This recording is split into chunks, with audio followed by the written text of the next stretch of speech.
En 2021, Marion s'active à ranger la vaisselle. Sa fille déboule dans la cuisine, son ordinateur portable à la main. « Tu aurais la gentillesse de m'aider, maman, pour la rédaction de mon TFE ?» Marion s'essuie les mains, attrape sa tablette et vient prendre place aux côtés de sa fille. « Je me suis posé une question, poursuit Hélène. Ce n'étaient que des femmes et des filles qui vivaient dans les béguinages. Non, il y avait de jeunes garçons aussi. À Hasselt, par exemple, les béguines étaient autorisées à prendre leurs neveux chez elles s'ils ne dépassaient pas l'âge de 9 ans. Mais j'ai lu aussi qu'au début du XVIIe siècle, une ordonnance de l'archevêque imposait aux béguines de Bruxelles une amende chaque fois que la présence de garçons était constatée chez elles. J'imagine donc que s'ils ont imposé une amende, c'est que certains enfreignaient les règles. « J'ai le soutif qui grince, » dit Hélène subitement. « Hein ?» Marion s'est tournée vers sa fille, pas très sûre d'avoir compris ce qu'elle vient de dire. « J'ai le soutif qui grince. »« Vraiment ?» répète Hélène, qui ajoute « Écoute. » Elle fait bouger ses omoplates et éclate de rire. Marion entend effectivement le léger grincement, se contente de sourire et se replonge dans la lecture de l'article qu'elle a trouvé. Au XVe siècle, résume-t-elle, la discipline s'était tellement relâchée dans la plupart des couvents de femmes en Belgique que le pape a envoyé un légat, un cardinal en mission donc, la rétablir, mais sans grand succès visiblement, puisqu'il écrit dans une lettre au curé à propos des béguines de Vilvoorde que les sœurs de la communauté montrent peu de déférence pour leur père spirituel. La porte du couvent est ouverte à des heures indues, on permet dans l'enclos des danses, des badinages, des bouffonneries. Sous le toit de l'église, on joue à la balle, à la boule, au bâton, à l'oie. Pour qu'on ordonne au curé de rappeler aux béguines les devoirs de l'obéissance, c'est qu'il devait y avoir anguille sous roche, commente-t-elle.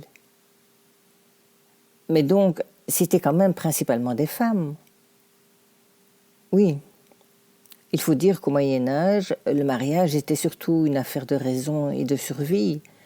Les pères le négociaient pour conserver le patrimoine et assurer l'avenir de la lignée. La pratique la plus courante était d'unir une femme très jeune à un homme de 10 ou 15 ans son aîné. Les naissances étaient précoces et nombreuses, de même que le veuvage. Les femmes, dans ce cadre, jouaient un grand rôle et leur condition sociale de ce fait était convenable.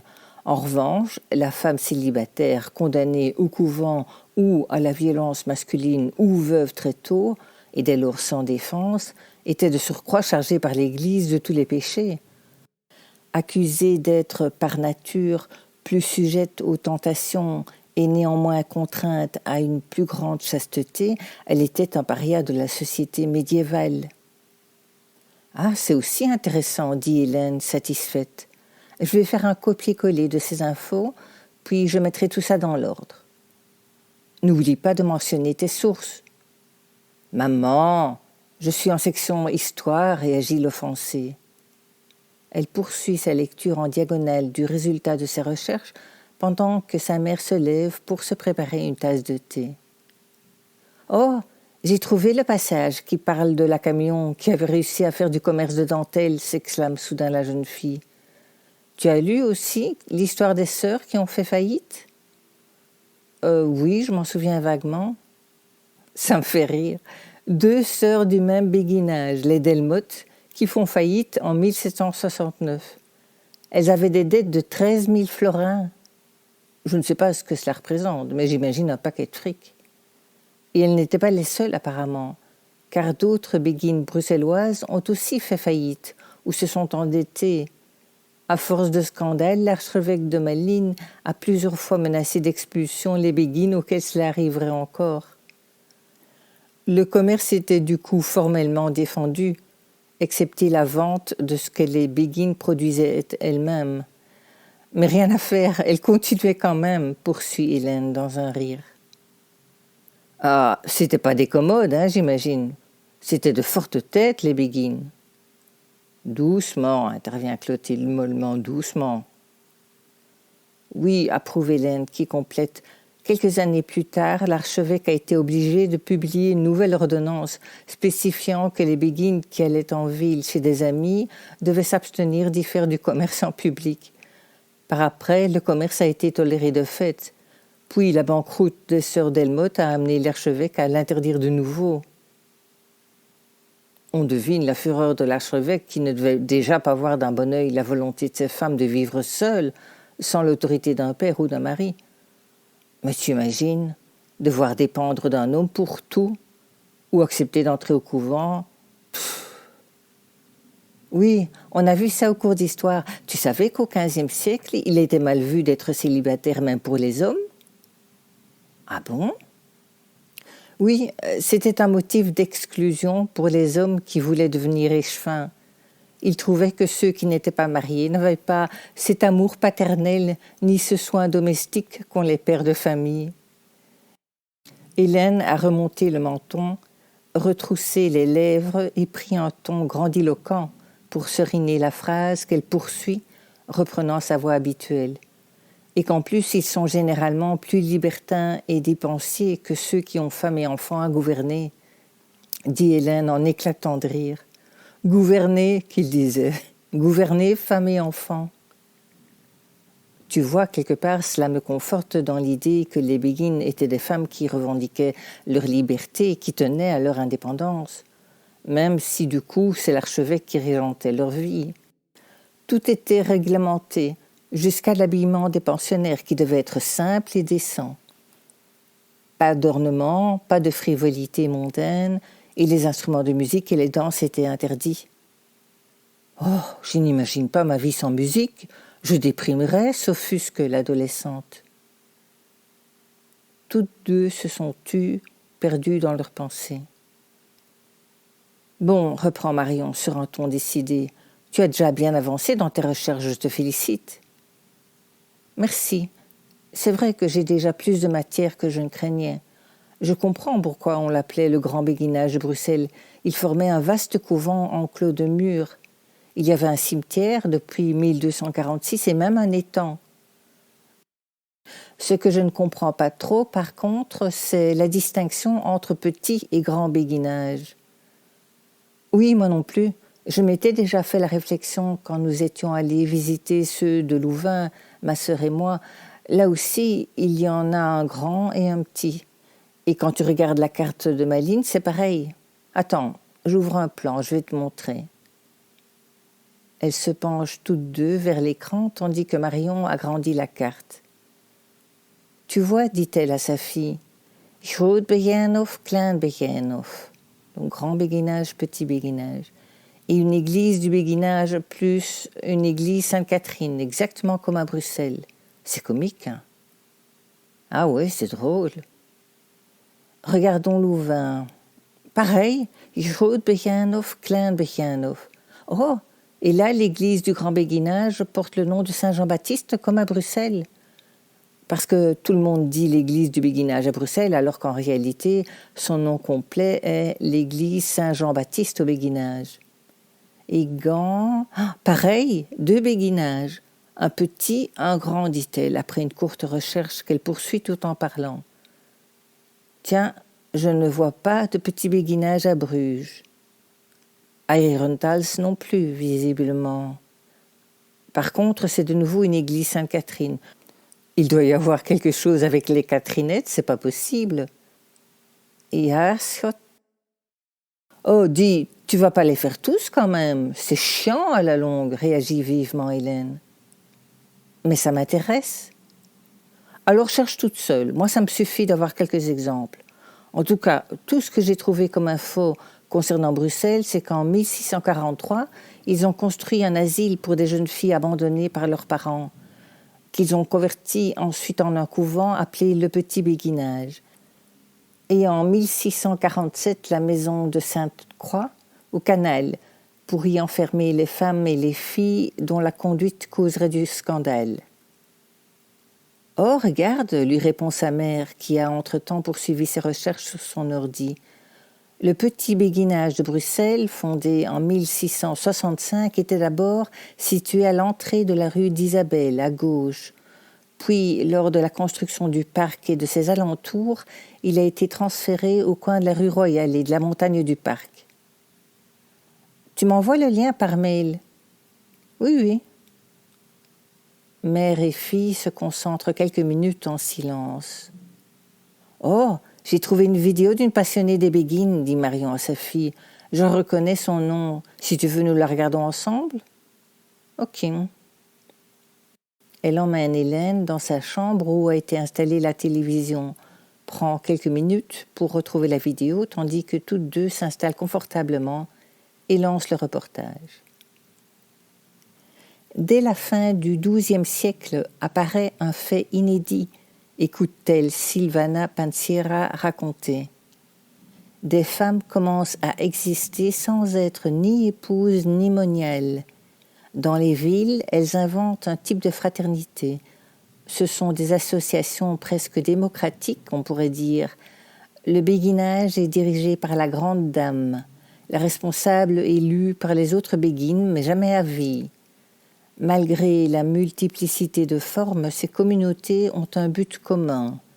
Vivre en milieu urbain, une vie de perfection basée sur la prière, le travail sanctifié, les services aux pauvres et aux démunis, la vie communautaire et la recherche mystique. L'expérience béguinale est donc un mélange singulier d'éléments laïques, individualité, liberté, indépendance, travail rétribué, et d'éléments religieux, prières intenses, œuvres de charité, recherche mystique. Elles auraient été jusqu'à 1 million de béguines en Europe lorsque le mouvement a atteint son expansion maximale au XIIIe siècle. La plupart d'entre elles occupent seules une maisonnette du béguinage. Les béguines plus pauvres vivent dans des maisons collectives plus grandes, appelées couvents, commente la voix. À cette évocation, Clotilde se souvient des longues heures passées dans la maison commune à fabriquer des pelotes de bandelettes à partir de draps et autres tissus usés pour en tisser, tricoter ou crocheter de nouveau. Le bruit du textile qui se déchire, la technique pour joindre 2 bandes de tissu qui consiste à superposer 2 bandelettes, à en replier les bouts superposés sur 2 cm, réaliser une entaille légèrement diagonale dans le pli, tenir ensuite une bande dans chaque main, passer celle de droite dans l'encoche, puis passer le bout de cette même bandelette dans sa propre encoche pour réaliser une boucle. Elle se souvient aussi de la force appliquée à la traction des 2 bandelettes jusqu'à les nouer. Suffisamment forte que pour faire passer le nœud par l'encoche, mais pas trop pour ne pas déchirer le tissu. De l'ankylose des doigts au bout de 3 heures de manipulation des ciseaux, les sensations de tendinite au poignet, et l'envie de continuer malgré tout à couper, déchirer, nouer, peloter, parce qu'on a l'impression qu'on ne viendra jamais à bout du tas de bandelettes posées sur la table, et les yeux enflés, les paupières collées le lendemain matin par la réaction allergique aux poussières et acariens qui ont joyeusement pullulé dans les tissus au fil des ans. Pendant que se déroule ce scénario dans l'esprit de Marion, la voix poursuit son récit. Le rhabit au Moyen-Âge est celui des classes bourgeoises simples. Elles ont la tête couverte d'une coiffe très collante qui s'attache sous le menton à l'aide de 2 brides qu'on appelle béguins. Marion se précipite sur la télécommande pour mettre la vidéo sur pause et commente. C'est d'ailleurs de là que vient l'expression « avoir le béguin », tomber amoureux. Être coiffé veut dire qu'un garçon a pris le dessus sur toi. On dit d'ailleurs aussi être toqué de quelque chose. On parle d'une simple toquade, par exemple. « Ok, réplique Hélène, qui s'empresse de redémarrer la vidéo, imperméable à l'enthousiasme de sa mère pour la terminologie. Elle ne porte pas de bijoux, mais il n'y a pas d'uniforme, même pas au sein d'un même béguinage. La robe peut être beige, la couleur de la laine naturelle, grise, brune, bleue ou noire. Petit à petit, au cours des siècles, leur habit s'identifie à celui des moniales. Le travail est à la fois une nécessité économique et un trait de leur spiritualité. Parmi les métiers exercés, on retrouve le blanchissage des draps. « Ouais, bon, moi je vais dans ma chambre, c'est trop long », assène l'ado qui s'en va, tandis que la voix continue le récit.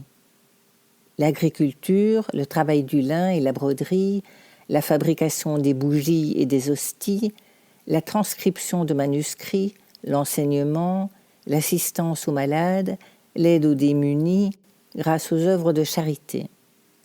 Elles instaurent d'ailleurs dans les béguinages la table du Saint-Esprit, une sorte d'avant-première des restos du cœur. L'étude et la culture font partie de leur vie quotidienne, comme la lecture des textes sacrés. C'est la vulgarisation de ceux-ci et leurs commentaires dans le béguinage et à l'extérieur qui les rend suspectes aux yeux de leur hiérarchie. Et on ne dira pas ce qu'elles font de leur nuit, commente Clotilde, cela ne nous regarde pas. Contrairement à sa fille qui fait ses recherches par contrainte, Marion se passionne pour le sujet. Arrivée à la fin du reportage, elle approfondit donc le sujet en fouillant l'Internet. Très vite, elle comprend la prospérité des béguinages. Ces communautés demeurent sous l'autorité des villes qui voient beaucoup plus d'avantages à créer un béguinage qu'un couvent, puisque les béguines travailleront à l'industrie du drap. L'Église est également soucieuse de regrouper toutes ces femmes qui vivent une existence que beaucoup réprouvent. Le cloisonnement apparaît d'ailleurs logique dans une société où la femme non mariée est cloîtrée dans un couvent, entre autres pour lui éviter les agressions. Les Clarisses, par exemple, lit-elle, ont dû accepter la clôture et ont été contraintes à renoncer à l'exemple des mendiants. Puisque les béguines peuvent conserver leurs possessions individuelles et les emporter avec elles si elles désirent quitter définitivement le béguinage, la formule apporte l'avantage supplémentaire que les femmes peuvent vivre d'un côté dans un cadre sûr et qui les satisfait du point de vue spirituel, mais qu'elles sont d'un autre côté prises par le processus de travail et peuvent même commencer une carrière professionnelle. Les béguinages connaissent un grand succès. La plupart ont déjà atteint, après 1 ou 2 générations, leur capacité maximale. Dans certaines villes, telles Louvain et Gand, on sent la nécessité de fonder un second petit béguinage, vraisemblablement parce que le grand ne peut plus accepter de nouveaux membres.